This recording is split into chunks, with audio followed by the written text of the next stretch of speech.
This is our Forex blog for June 1st, 2012.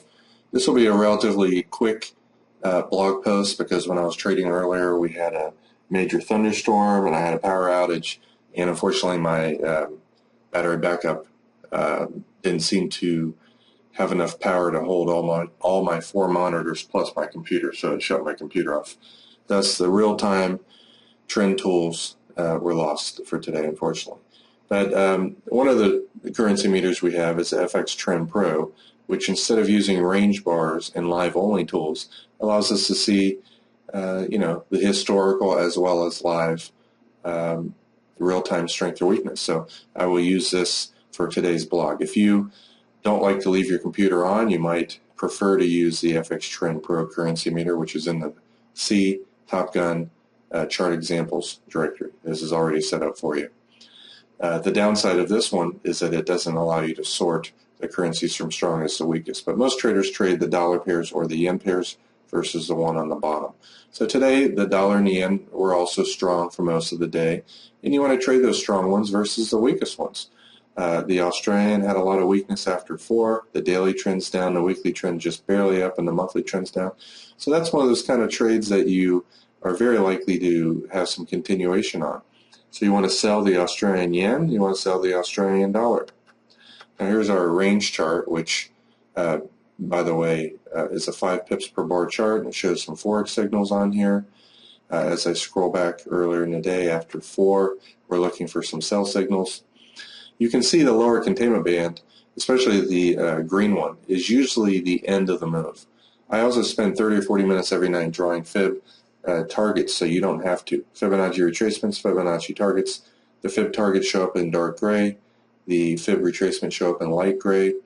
And obviously the Australian dollar has been trending down, and this is a very likely low. And then the fib target underneath that is probably the maximum low.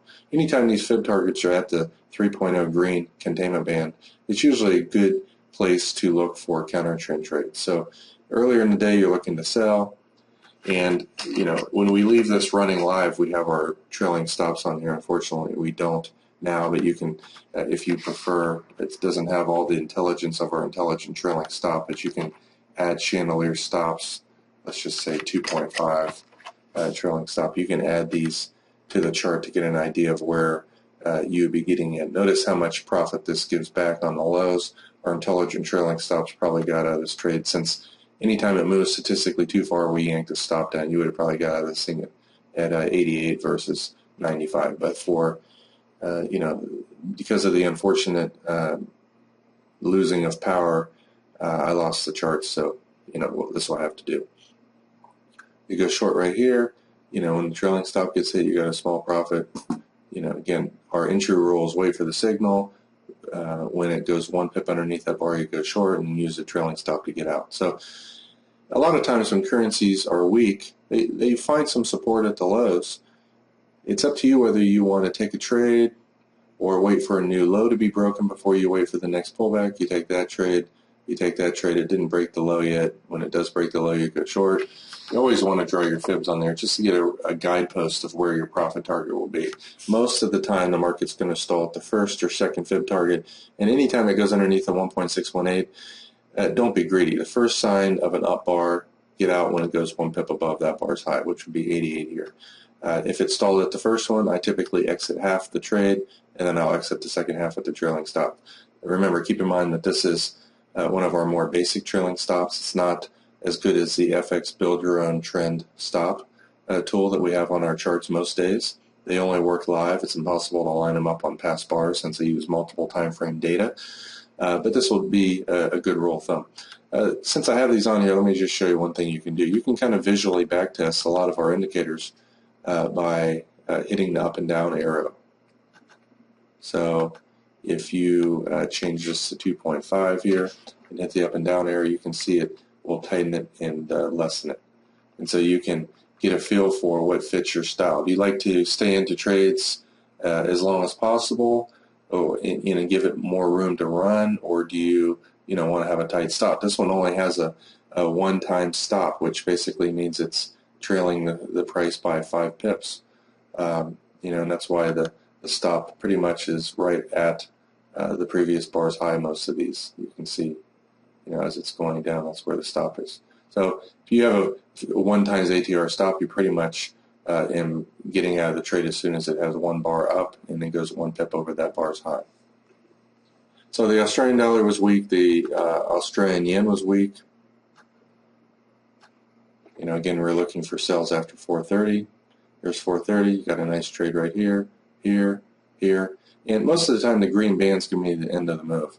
If anytime I see a double bottom like that, usually I anticipate or expect the trade not to continue. So I personally would avoid this trade and this trade. But anytime you have a double bottom and it doesn't cause a big move up, it's likely to go down lower. So when it breaks these lows right here, and this is, if you want to get into an early entry here, you could short it right here at 29 versus 22. Get in 7 pips earlier. That way you have a tighter stop. This S2 pivot level is one particular likely low. We also have a fib profit target, and this just takes off. And you can see anytime it's underneath that band, and notice the counter trend signals did a great job. You'd be out of this trade here. I don't like to buy currencies that are this explosively down, but usually when it's underneath the 3.0 band, you're going to get at least a 20 or 30 or sometimes 50 pip bounce. I prefer to wait for a move up and then a pull back down, and as long as it doesn't pull back more than 62%, I'm usually aggressively buying this. So this trade right here, again, it came up. We have a sell signal right here. I would have got out of that trade, and there's no more buy entries because the market's just kind of chopping around. I haven't put into our Forex signals code yet the rectangle patterns. It's very hard to code up and be accurate, but it's very easy for a human to spot. When you're down too much and you see a nice little rectangle or a wedge pattern, when it breaks off here, you're in. And you can see it exploded up. We have we have a trend trade right here, and you go short again right here at 50 and ride it down to 08. I mean, today was an astronomical day for making a ton of money if you use the currency meter. So the dollar and the yen were very strong. Another one that was weak, you can see here, is the pound. With the exception of a little bit of strength here at 2. Anytime you see a lot of weakness followed by half as much visually strength as the previous weakness, and anytime the daily and weekly trend are down, that trend is very likely to continue. So pound dollar we want to sell, pound yen we want to sell. Let's scroll back and look at this around the 4:30 time frame. And again, you can see all the time frames pretty much are down. If you're looking for sell signals, and there's a lot of different ways of using these entries. One of the things that people do is draw trend lines underneath the bars, and when they break, you go short. You might have been short here and lost 10 pips, short here, made 10 or 15, short here, made 15 or 20.